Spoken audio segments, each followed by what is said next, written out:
sync the sound. 3. All right. Close that up. Talking to your mic real quick. Hi. Talking into my That's mic. perfect. Okay. And I am facing the right direction. Okay. Welcome to Sibbling Scribbles, a creative pod for the creative process. We are your hosts. Oh my God. Okay, now take two. Welcome to Sibling Scribbles. This is a sibling pod for the creative process. My name is John. And I am Marin. And we are talking about Percy Jackson today. We're talking about Percy Jackson today. I am actually kind of excited to do this because the TV show finished, or the first season of the Disney Plus show ended this week. And Haley, my wife, has had a lot of opinions on it. Just so many opinions about this. And we are seeing a lot of adaptations happen recently. And I wanted to kind of talk about criticism, right? That's kind of what we decided we were going to talk about today. Right. Like going into criticism on things that we like, that is something that is particularly more critiqued, and versus other things that are that other people, like the grand majority of people, really like, but we critique them quite a bit. Like we don't like. So I think we'd actually disagree on Lightning Thief. Yes. A little bit. You really enjoyed watching it. I liked it. It was very entertaining. I thought the budget was good. I thought that it was really close to the story. But I'm really interested in knowing what you think, honestly. Because like if I hear your like critiques, maybe I'll be like, maybe not. I don't know. Here's the thing. There's parts of it that I really liked. There's parts of it that I really liked. And there are parts of it that I think were really, really lacking. I think that the first few episodes were really slow. I think that they actually here I'm gonna back up. I'm gonna back up a little bit. This show has been pitched to the fandom by Rick Riordan as his like true vision, right? His real creative vision. That movie, forget it. Forget the movie. This is it. Yes. He was so excited about this. He was going to be a part of this. He was going to make sure it all worked out really well. Yeah. And so we went back and watched the movie. And the movie does fall flat in its face a little bit at the end. But It's such a good movie. it's a great movie. I really enjoy watching it. As a movie. Just for like coherence, we're gonna refer to the movie that was made in 2010-ish. Ish. Yeah. Logan Lerman. In the 10s. We're gonna refer to that as the movie. And then the series that just came out on Disney Plus, that one is the series. Right, or the show. Or the show. Yeah. Series or show. Just for coherence. Yeah. So the movie actually does a few things really, really well. In the first 5 minutes of the film, you have everything already set up. You like don't Like exposition, done. Yeah, it's done. It's done. Right. And I think that the show takes a very long time to set things up. And even then, I don't think they actually do set everything up as well as the movie does. And I don't want to say like the movie is better because of this. I'm saying that the movie actually does something very well that no one wants to talk about. And I think that the show actually takes too much time setting things up and explaining and expositioning at the beginning. Okay, but I kind of disagree with you on that. Okay. Because Roll up these sleeves. No, because like the series, because it's a show, they can take longer revealing all of the information versus in a movie where they have to like chop, we got to get crap done. I think that is, normally I would agree with you. Because everyone says like, oh, have you seen like, Endor? Like, have you seen this? And then you're like, yeah, I've seen it. And it sucks. And I'm like, did you get past the first 4 episodes? And you go, no. And they're like, okay, after that, it picks up. Like the whole first season of My Hero Academia is just Deku crying. And like all exposition and crying. I did tell my friends, like, just skip episodes. I told multiple people, just skip season 1. They flash back to it so often that you're not missing a thing. Okay, the reason that I think Yes. Yeah. And normally I would agree with that. No, you were saying like normally I would agree with you. Normally I would agree with you. Whatever. The reason that I have an issue with it is because I don't actually think that the time they spend actually explaining things sufficiently sets up the rest of the series. And I think that the way that you notice that you see that is that the rest of the series, they spend most of the episodes explaining crap. The like exciting moments happen like so friggin' fast. My biggest complaint, I guess, in that regard is how like when they show up at Medusa's place. We're going right into spoilers. Just don't even look. You're listening to a podcast about Percy Jackson. You know what we're talking about. Also, if you haven't read the book, like, what are you doing? Yeah, come on. What did you do in junior high? Yeah. What did you do? It's a great book. It's a fast read. The moment in the Medusa episode where they show up and Annabeth instantly knows that it's Medusa's place. It rips all of that away, rips away all of the suspense of that moment. It's moments that I don't need explained to me. We are at a place. It's clearly magical. There's clearly monsters. What's going on, right? Like I'm asking the same questions as the characters are, and then the characters just say, "This is Medusa's place," and you're like, "Well, okay, I guess." And then they spend the majority of the episode just talking and talking and talking and talking. And you compare that with the movie or even the book. And that mystery, like you as an audience member are like, oh, and then you watch like Grover and he's like, oh, Uncle Ferdinand. Wait, he died to Medusa. Oh, Percy! That's such a good moment, actually. It's suspense, right? It's some famous director, and I don't remember their name now. They said if you're sitting at a table, if you have two characters sitting at a table and a bomb goes off underneath the table and it kills them both, that's not suspense, right? That's just a surprise. It's kind of lame. But if you show a bomb underneath the table, then every single line between these two characters over this table is now incredibly important and riveting. Yeah. Because you know that at any second this thing could go off. And with Medusa, even if you're like a junior high kid like myself, they show up at this place and you're instantly like, that's Medusa. That's friggin' Medusa. I know it is. And so I feel like they do that a few times where they rip the suspense away and instead take the time that they would have spent just kind of like just marinating on that suspense. Oh. And they use that time to talk about things. And it's like, I don't need you to talk about things. I need you to show me those things. Right. And so that's what bothered me the most. So kind of your opinion is like, in the times that it should have been quick, it was slow. And then when it was slow, it should have been quick. Yeah. I think the pacing was wrong. Okay, I can kind of get that then. Because the scene with the chair, Hephaestus... Yes. His chair. Yes, the water world. It happened so quickly, and she's like, "I'm not leaving without him." And then that's my your Annabeth impression. No. That's the girl from the Whatever podcast. Oh, I'm not leaving without him. I'm not leaving without him. You have to kind of like linger on the last syllable. So sorry. We're so sorry, listening audience. We really are. But it's like reverse ASMR. But just repulsive noises. But she's like, I'm not gonna leave without Percy. And then Hephaestus is like, I'll put in a good word for your mom. And you're like, okay, well that checks that box and that checks that box, and we're back in our journey. But is that just like a book thing? Is that just a writing thing? What do you mean by that? Like just... we have the book here on the table, and I'm borrowing it from my friend, and I'm gonna read it this weekend because it's like really not that long of a read. No, it's not. It's a pretty quick read. But I'm like, I didn't remember that part. Like I remember them going to the tunnel. They rewrote that section. Okay, because I remember them going to the tunnel, and I remember feeling awkward. I'm like, ooh, this is not a great moment. But I didn't remember the chair. They go through the tunnel, and then the whole thing is automated. Hephaestus isn't there.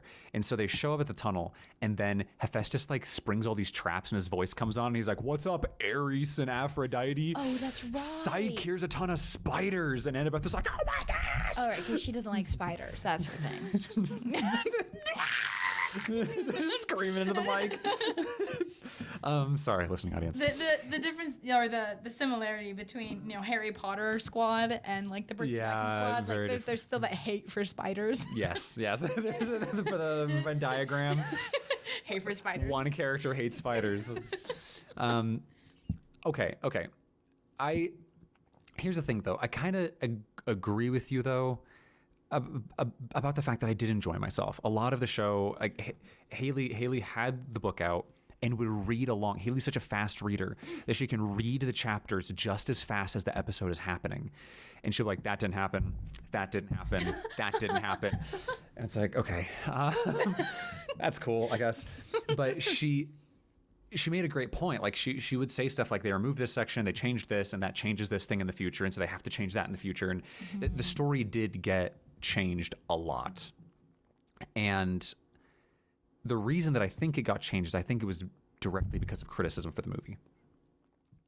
I think that things... Yeah, you've brought this point up before, and I'm like, yeah, I get that, but like the majority of the things that I heard from people were like, it doesn't follow the story, and also Annabeth is blonde. And I'm like, well, if it's following critique, they didn't even make her blonde. No, they did not. So, it's a little awkward. Yeah. There.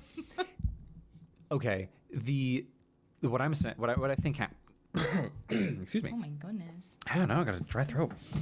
I had a beignet before I came here, and it's messing me up. Yeah. Ooh. I watched Princess and the Frog this week, and it got me hankering for beignets. Yo, awesome. The critiques that we heard from the movie are like, that doesn't follow the book.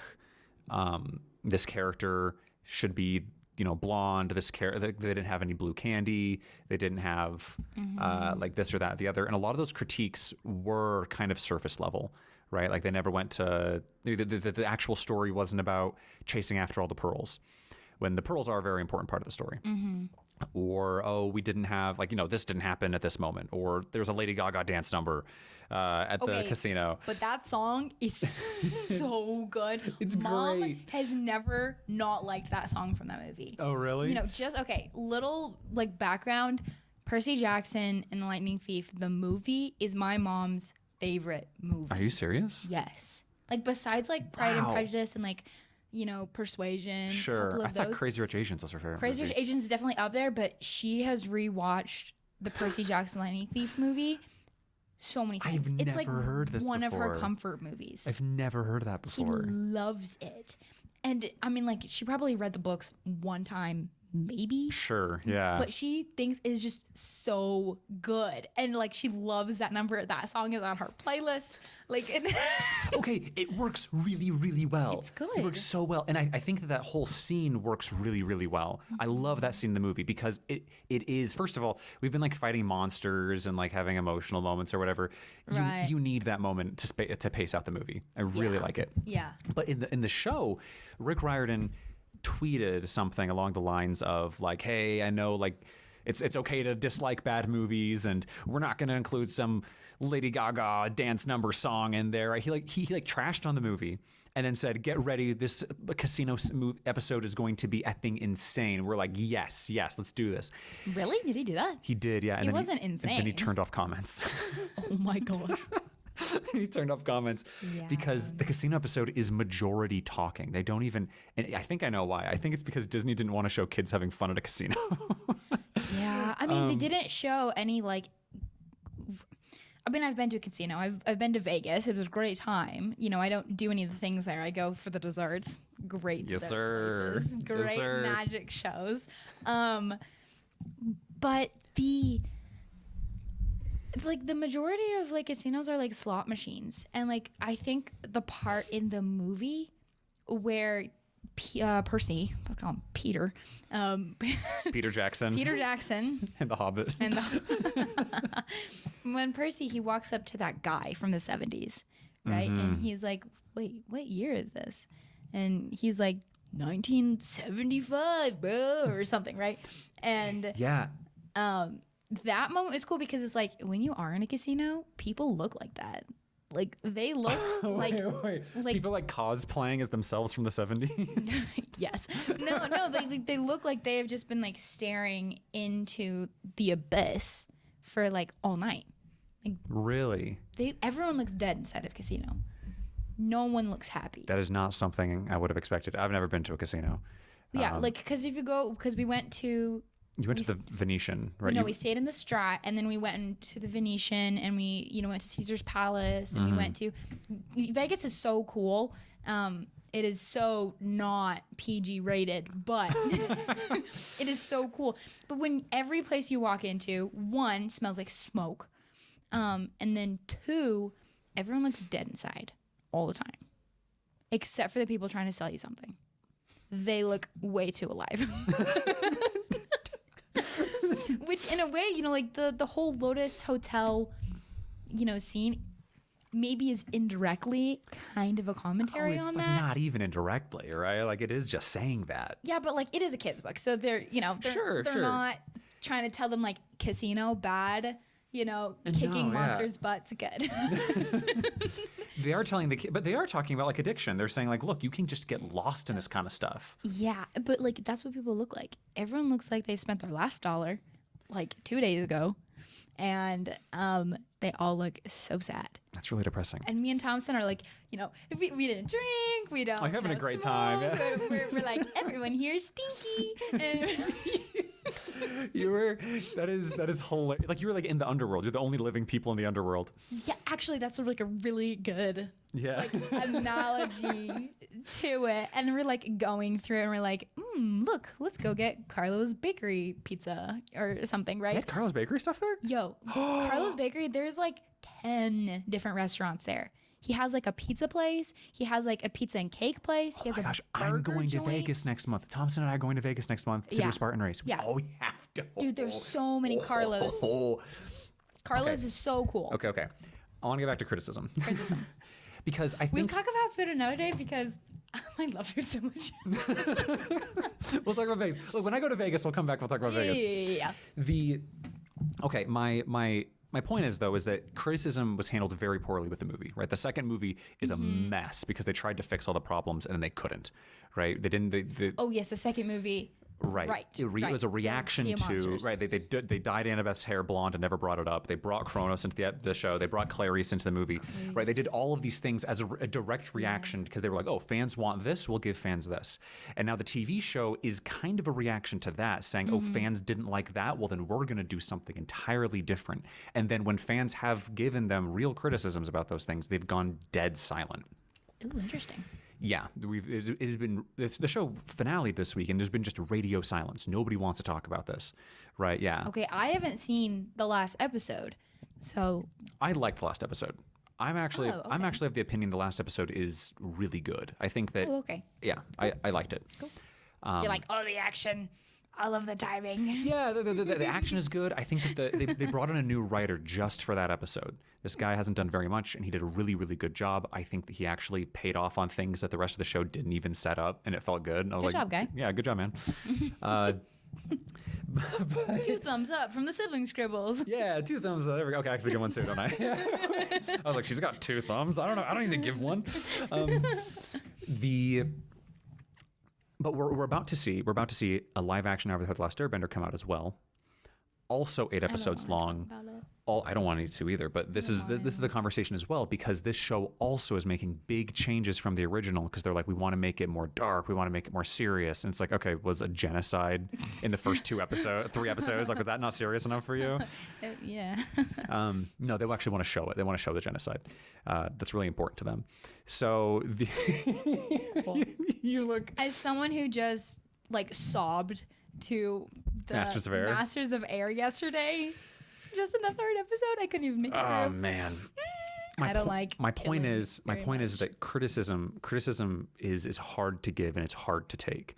Yeah. Right. Actually, that's not true. It's very easy to give. Criticism is super easy to give. Everyone's a critic. Yeah, everyone. Especially because everyone's like anonymous now, right? There's so few people are actually creators, right? That everyone else can have an opinion just about anything. And that's why like Reddit and Twitter have like such a huge like platform, because anyone can give their opinion to anything. Not everyone should. They shouldn't. I saw some dude made a YouTube video, and he started it by saying, I don't think that spoilers are actually bad. And then now I'm going to show you like 5 major spoilers from 5 major movies. And he's like, if a movie's good enough, it doesn't matter if you know the spoiler. And I'm like, what is wrong with you? Like, that's why the movie's good. because they have a big moment. Yeah. Oh my gosh. Yeah. No, I didn't finish the video. But sorry, I made the mic peak. My bad. Excuse me. Imbeciles. Surrounded by idiots. That's a crap critique. All right, that's a crap thing to say. Your opinion doesn't matter. That's not fair. Right, and there's another dude I heard an example recently. A guy who makes video games. Someone told him, "Hey man, there's no story in your game," and he was like, "What are you talking about? This game's like an Undertale." Game, it's only story, and he argued back and forth with this guy for 15 minutes. The maker of the game arguing with this guy, and then finally the critic, right, this reviewer said, "Yeah, well, I don't like reading, so I just kind of skipped through it all." Oh my gosh! Bad criticism. I bet the creator was like, I just wasted time. Yeah. on a garbage person. Right, but he went on to say that criticism was good. Right, he says not all criticism, some of that is crap, but he's like, some of it is really good. So I wanted to hit that. I wanted to hit that. Talk to me about good criticism. Okay, criticism is really, really important as a creator, because if you want to be good, you need someone who is already good telling you, saying, hey, this is what is good and this is what is bad, and then you repeat it back to them. You're like, good and bad, and then that's how you get better. Every single time that my teacher, I'm learning from Sam Nielsen right now, and he is phenomenal. He's a concept artist professionally, but then he also teaches, and every time he does a draw over my stuff, it goes from here, all of the problems that I didn't know how to solve, and I just kind of all right, I'll figure out how to do it. He solves them all in 10 minutes, 10-minute draw over. Then he just points it all out in about 10 seconds. And then I instantly have all of this knowledge, and I can instantly apply it to the next thing I do. So it's that is good criticism. Right. My critique about school with kind of some of the other teachers that I've had, they've been like, hey, and then they only say what's bad. I think that is incorrect. I do not think you should criticize that way. I don't think that anyone can learn from it. I don't think it adds to anyone, unless you're just trying to oh my gosh, I'm gonna fix it all, I'm gonna be so good, don't worry, and I'm like, okay, that's great, but I need you to tell me what I did right, or else I'm gonna change that too. Right. And I think that might have been kind of the downfall of the Percy Jackson series in the movie, because everyone just said no candies, no blind Annabeth, no following the book. And then they're like, okay, but nobody said anything good about it. And it actually is a good movie. Yeah, the movie's good. And the things that they got right, yeah, they got wrong in the series. And I think that's actually a fantastic point, because the movie does do a lot really well. I showed up to the movie premiere in a homemade Camp Half-Blood t-shirt, okay? I was 12 years old and obsessed. That's so cute. Yeah. I think I brought a plastic sword, too. I loved those books. I love Percy Jackson. But I remember watching the first 10 minutes and thinking to myself, even as a 12-year-old, this isn't going to follow the books. But I am enjoying this, and this is good. So I need to kind of just treat this as its own separate entity. And I didn't think entity. I was 12, but I did say I need to just enjoy this for what it is, and I did. I did really like the movie. I think that it has its flaws, especially at the end, but I do. It is fantastic. Logan Lerman's great. I think the guy that cast as Grover carries that movie on his back. Funny. He's awesome. Alexandra Daddario was a bit wooden, but I think that's because no one knows what to do with Annabeth. I think. Yeah, they're like, she's serious. What they should do is they should put Zendaya in it, because that's everything that she has been playing in the last. She just stares at the camera and frowns. So it's she could have done it. Annabeth, I was just reading that. I was reading a little bit of this before we started. Annabeth is actually very. She has a lot of insecurities. She's a very deep character, and I really like that she can be a hero and also kind of a jerk and also very insecure. And she's just a kid. She's just a kid. She's 12. Yeah. And people have a hard time writing that, because it's easy to write a young boy, because I feel like boyhood continues within a man. Are you saying that dudes still act like kids? No, but Yes. But no, but like when someone is young, when a man is young, You're struggling. I'm trying to be articulate. No, because when they're young, they have all of these things that they love, and those things are kind of the core of who they are, it feels like. Right. Like dinosaurs, monster trucks, spaceships, right? That's like your thing. Right. Like when you're a kid, you play with trucks, and then you get older and you still play with trucks. You just drive. Oh, just real trucks. You just drive real trucks, right? So it's like, I feel like someone who's older can be like, oh, he fights monsters and he's, kind of a trickster. I have, similar feelings to that, right? Yeah. But like Annabeth, she's serious. And so it's like, people are like, oh, she's a buzzkill. She's, Yeah. She's not. Annabeth's a lot of fun. I love Annabeth. Yeah. Annabeth's awesome. Annabeth is super awesome. And I think that the changes they did, you even see the same changes with like, I think that the Mick Jagger Hades was freaking awesome in the movie. I loved it. I mean, it was such a bizarre choice. So and silly. I love that they showed him in his true god form as well. I thought that was super cool. They're like, oh, you want to see this? They're like, no, put it back. And I feel like there was criticism about that too. And so we got this like LA like metrosexual, which honestly, I was like, yeah, that seems like Hades. Also, it's a different interpretation. You live under LA. Yeah, this checks. It's like, you guys, give me the master bolt, okay? Like, I need to be ready for the war. Give you your mom.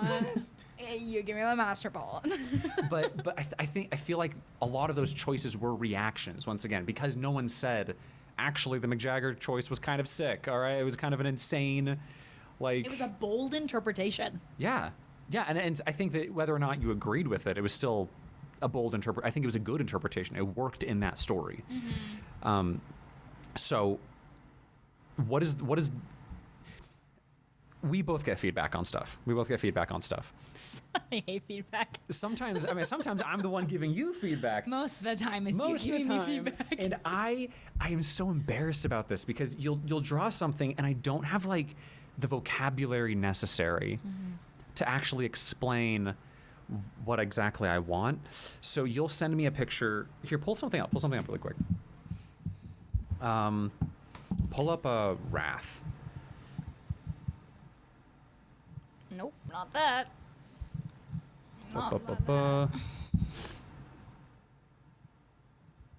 Okay, we have Wrath here. Yeah. So, show it to the camera. Sorry. For those the listening audience, we are now holding up a picture of a very angry man with a very large axe. Can I turn the brightness down, maybe? Ta-da! Yeah, I don't know if you can see that at all. Good luck. We'll have it pop up. I'm not doing that crap. Freak you are. Give me feedback on it. The Wrath was one where there was a lot of things about it that I wanted a little different. Mm-hmm. And I didn't know how just to say. I didn't even know what exactly I wanted. I just knew the arm shouldn't look like muscles. Right? Yeah. And then you came back, and while it still has some of that muscular look to it, you made some changes to it that makes it distinct. And so it doesn't entirely look like muscles. And then the way that the eyes were, I was like, can you make the eyes look a little more like this?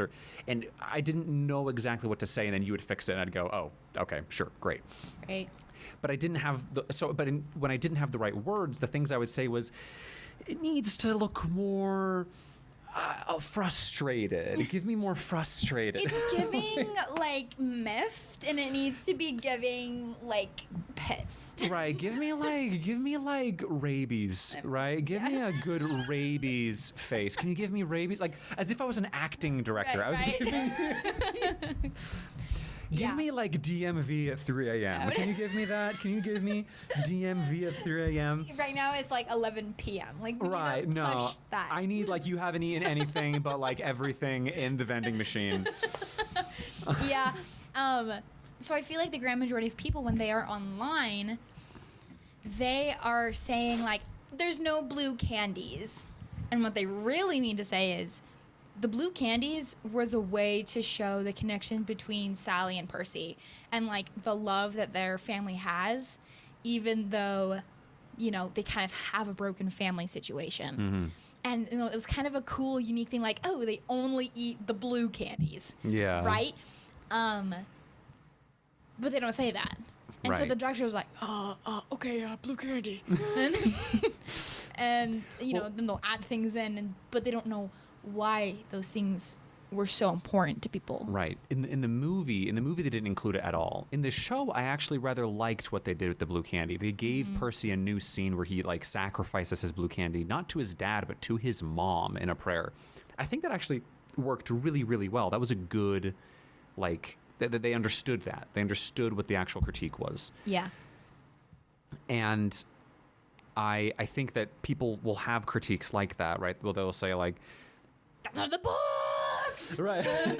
they'll say something like why did you make Grover black? And it's like, okay, that's not actually the issue with you have. The issue that you have is Grover played kind of this a loyal, very different role. Right. Actually, I never heard anyone upset that Grover was black, because he did a great job. Yeah, but because he plays the role of like highly supportive, highly enthusiastic, like sidekick. He gives you exposition exactly when you need it. Yeah. Like, yeah. that's helpful. He's the guy on the inside. I think that was fantastic. I didn't hear any critiques about that. But you see other critiques like that. Well, I'll rip the can of worms open. The critiques that people were like, why is Annabeth black? Right. I don't really have an issue with her being black. I have an issue with her character being really boring. Boring. Yeah, she's really stale. Yeah. Right? And so my question ends up being like, did you really cast her because she was the right casting choice? And I don't want to ask the question, did you cast her because she was black? Right. But now I'm stuck with that question because you cast her and not someone who might have looked the part better. Right, because then if someone looked the part, you're like, oh, you just wrote her poorly. Right, at least yeah. But now... And that's where it becomes political.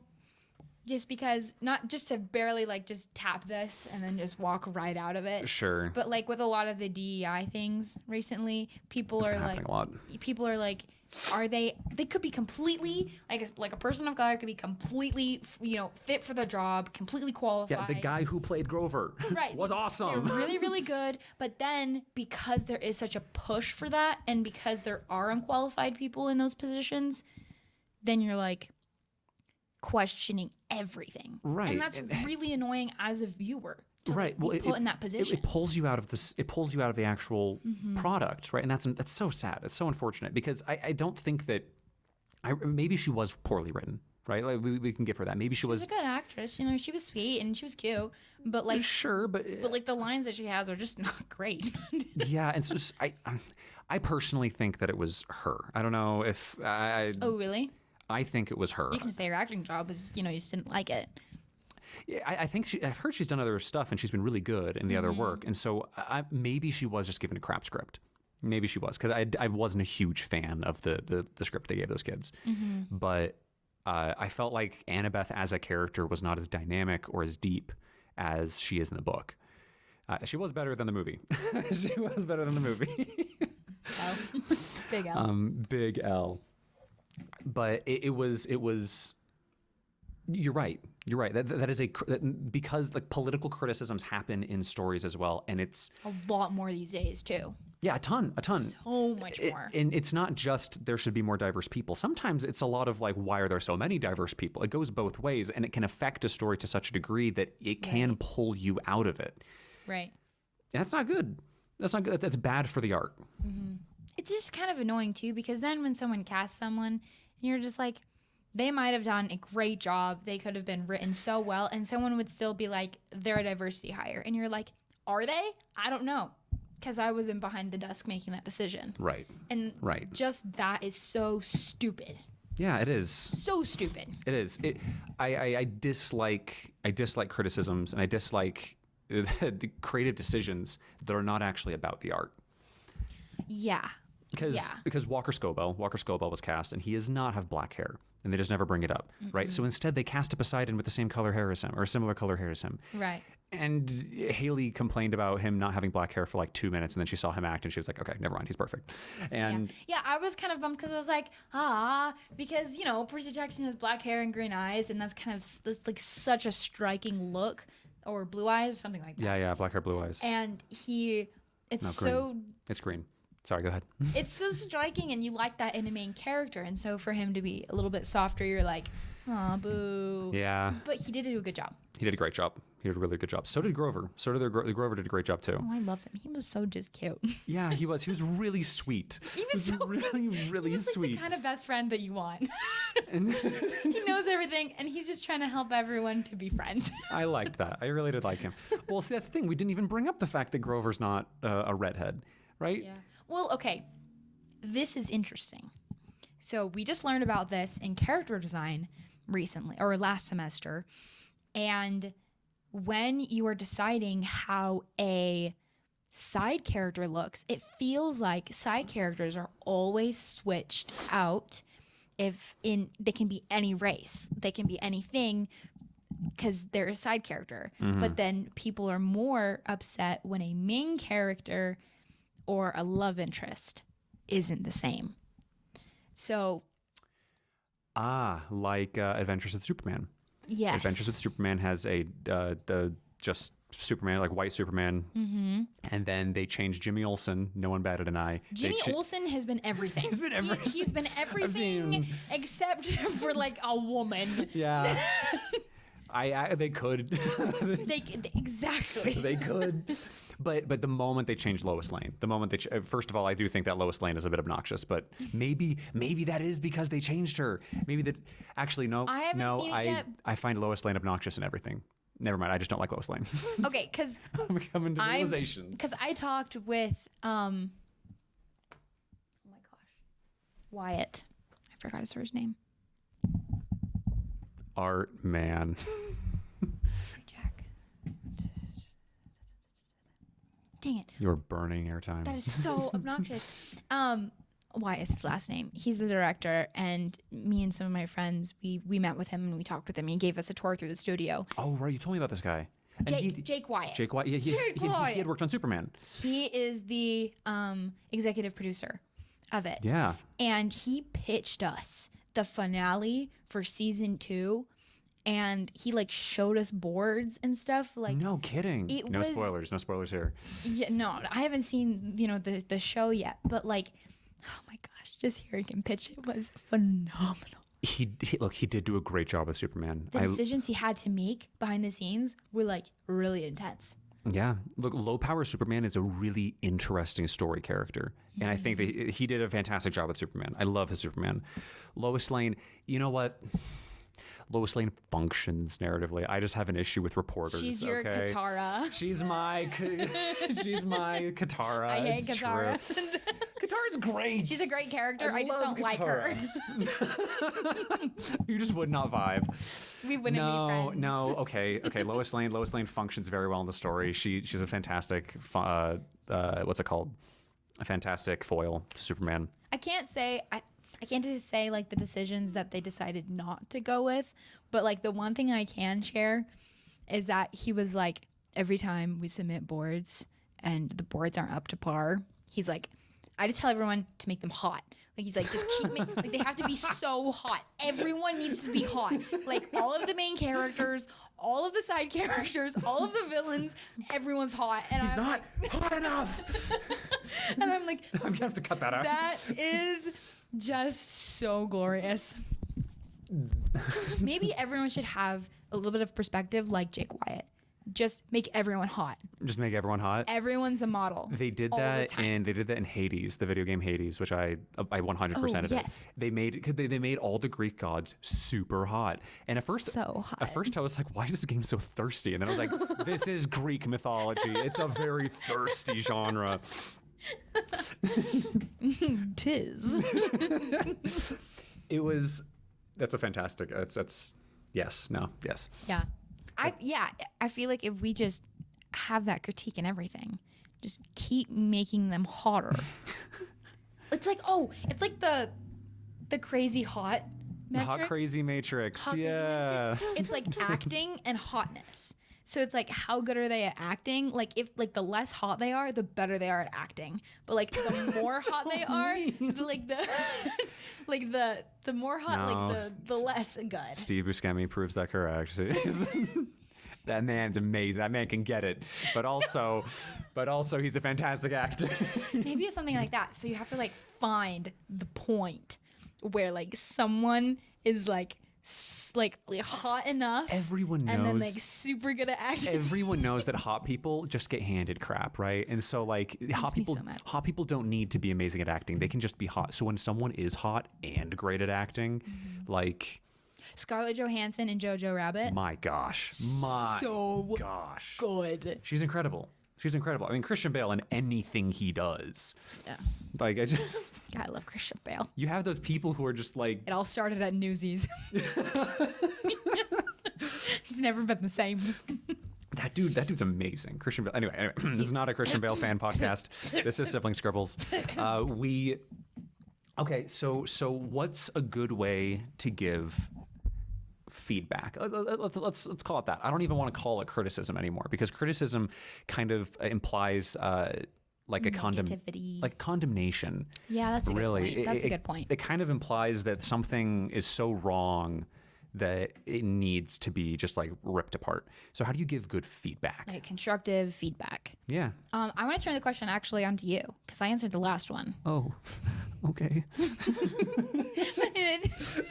And you give your 2 cents, and then I'll give like a quarter. So I'm answering my own question? Okay, I'll answer it, and then you can like rebuttal. Okay. Okay, to give good feedback, I think it's to say the compliment sandwich. I think that would be the best way to do it, because you go, this is good, but I think this should be changed to better support this cool thing you have going. And then you say, and you did a good job. Okay. Because then you know what you did great, what not to change, basically, and then how to improve that so that it's even better. Mm-hmm. Instead of being like, well, the whole thing falls apart when, and you're like, but it doesn't. No, not really. Very, very rarely is something such a massive catastrophe that you need to rip the whole thing down. Yeah. Very rarely. A lot of times you don't have to like scrap it and start over. Most times you don't need to do that. Sometimes you definitely do. Well, but don't do that. It's very discouraging to the people that you're giving feedback to. Mm. It's negative, right? Look, it's just negative. And creatives, artists are like positive, creative people. Oh, Haley is here. We're wrapping things up. Haley's arrived. I love Haley. It's snowing outside and Haley's covered in... Yes, Haley and Roy are covered in snow. Lovely snow. Watch out for wires. Good feedback is tough because sometimes people are giving feedback. Well, first of all, recognize where you're able to give feedback. Mm-hmm. If I'm giving feedback on a romantic novel, for example. Right. I am not familiar with romantic tropes or storytelling conventions. And so if I'm reading those sections and I go, wow, this is happening really fast. Like you really did just kind of come out of the gate with this. Oh, right. Like, why are you kind of like, just doing this right now? Guns blazing. Why are we guns blazing on this? Only for the person to say, well, actually, that works pretty well for the story that I'm telling, and it's a good way to just kind of like give them a little taste. It's like, okay, cool. I can recognize that this is not a field of expertise for myself. Mm-hmm. And after receiving that, after understanding that, I can now give better feedback in the future, right? But recognizing, because now I'm like, oh, okay, like if it was an action book, you would start with action clearly, and then you'd kind of like build up to the next big action scene so that people understand what they're getting into. So understanding where your limits are, the genre, and tropes, and or even for, stereotypes, even for art, right? Even for art, we were just saying a second ago, I don't really know how to give good feedback on art. Mm-hmm. So much so that like when you sent me the lust augment monster, I actually did like try to draw do the little drawing thing on my phone. It just looked so horrible. You're like, less booty, less butt. The butt was a little too big, but it was. She had Kardashian vibes. Yeah, she really did. But it was a fantastic moment because I was trying to say like it needs to be less of this, and you understood. Okay, then I just decrease the size on some things. But like when it comes to giving feedback on something that you're unfamiliar with, if you're giving feedback on music, but you're not a musician, or if you're giving feedback on a story and you're not a storyteller, recognize where your limitations are. And what you can do when you are giving feedback on something is explaining what the vibes are that you're getting. Right. And saying, is that what you intended? So if you're saying like this, like the wrath, right? Like wrath, if wrath is giving me too much rabbit or raccoon at the DMV at 3 a.m. vibes, right? Too much of that energy. Is that what you were going for? Yeah. That's a pretty good just phrase to say, like, is that kind of what you meant? And if they say yes, then you can, or if they say, no, that's not what I was going for, then you can then move from there and say, okay, well then I think it's these things kind of give it that vibe, or these things are changing the story too much. If a character has a moment where they just completely break from character, you can say, is that meant to be an important moment for me to recognize? And if they say no, then you can say, okay, well then this scene actively hurts. Like, did you want me to be super embarrassed in this scene? Like in Turning Red. Good. Like like when her mom shows up to the convenience store, right? And like I wanted to ask, like, did you want me to feel all of the pain and like like the cringe from like growing up? Like, was that your intention? And they go, yes. And you go, because you did that. Yeah. And I hated it. Yeah, that was terrible. It was way too much. And but sometimes that's important. Sometimes it's important to say, like, were you going for a highly romantic like scene? And they say yes, and you say, okay, well you went like it was really romantic. You're aware of that, right? Right. And I think also like presenting solutions, because there's someone actually doing something. As critics, like the world of critics, right? You aren't actually doing anything. Like the creators are doing stuff. So if you say, this didn't give me the right vibe, instead you could do this. I think that's a fine line. I think that there's a fine line between feedback and collaboration. And I think that a lot of times people will try to cross that line. People will try to say, like, now I'm a part of telling this story. And I've heard a really good phrase that I've heard is, if someone tells you something's wrong with your story, they're right. If they tell you how to solve it, they're probably wrong. I think that giving someone a solution is a pretty good thing. But if you are receiving a solution from someone, it might not be the best idea to follow that, because you understand that story better than anyone else. You understand those characters better than anyone else. Right. So I think it's not the worst thing in the world to give some kind of solution. It's not the worst thing in the world to say, if you wanted it to be more embarrassing, why didn't this character show up, or why didn't this happen? It's a good way. It's good, but if you're receiving that feedback, recognize that might not always be the best solution. Right. I think story-wise, I would definitely agree with that. I think I was thinking more of like in art, like when you're like, this isn't giving me how I feel. And I'm like, okay. So you want the hair to be pink?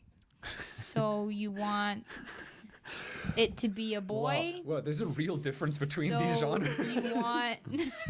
You want just want to be a boy to have a tail? Like, well, I noticed that in more triangles. The recent page of Bales, shepherdcalledbales.com, there was one of the panels I had her drinking water from a stream or from a river, and in the instructions I had written, have her drinking from this water underneath this tree with all these skeletons hanging from it, right?